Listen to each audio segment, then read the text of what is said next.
First tonight, a shocking day on the water for a 26-year-old St. Pete woman. This is Natalie Branda moments before she was bitten by a shark. It happened near the St. Pete Pier this past Saturday.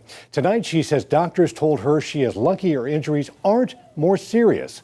10 Tampa Bay's Angelina Salcido spoke to her just a few hours ago. We do want to warn you here, the pictures of her wounds are graphic and may be tough to watch. It was a definite life or death situation. Grateful and lucky to be alive.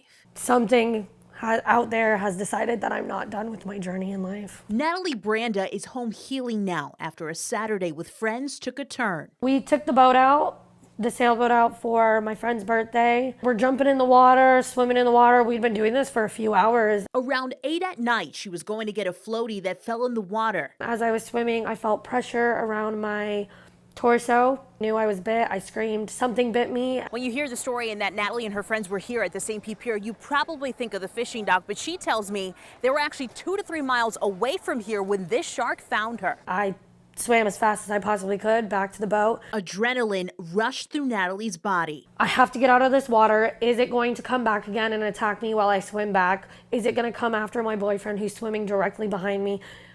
How bad is the damage? This shirt is what she was wearing. Teeth marks from the shark's mouth left behind. Looked down, saw puncture wounds on my stomach, and I turned around and there was a giant gash. The lacerations on her hip, torso, and arm, all from one bite. 13 stitches total. Never in a million years was I thinking, you know what, I think I'm gonna get bit by a shark today.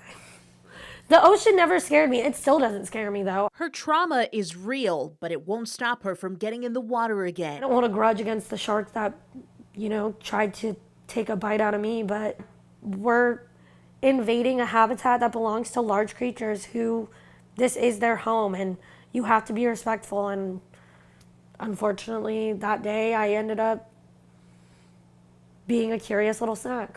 In St. Pete, Angelina Salcido, 10 Tampa Bay. Florida is the shark bite capital of the world. I spoke to a world-renowned shark scientist just a few months ago about the growing number of sharks in the Gulf of Mexico. I think a lot of people would be surprised how often you'll have a packed out beach with people in the water, and then if you put a drone up, there will be a shark and not that far away, or even multiple sharks. There are lots of sharks in the Gulf of Mexico. There's millions, because we're talking about lots of species. While it may seem like shark bites are on the rise right now, the number of bites in Florida has remained relatively steady over the past 5 years. But because of conservation efforts, there are more sharks in the ocean, leading to more shark encounters. It's important to remember, though, sharks are often bite out of curiosity. You can watch more of our story on efforts to track and conserve these apex predators right now on 10tampabay.com. There you can also find tips to stay safe when in the water.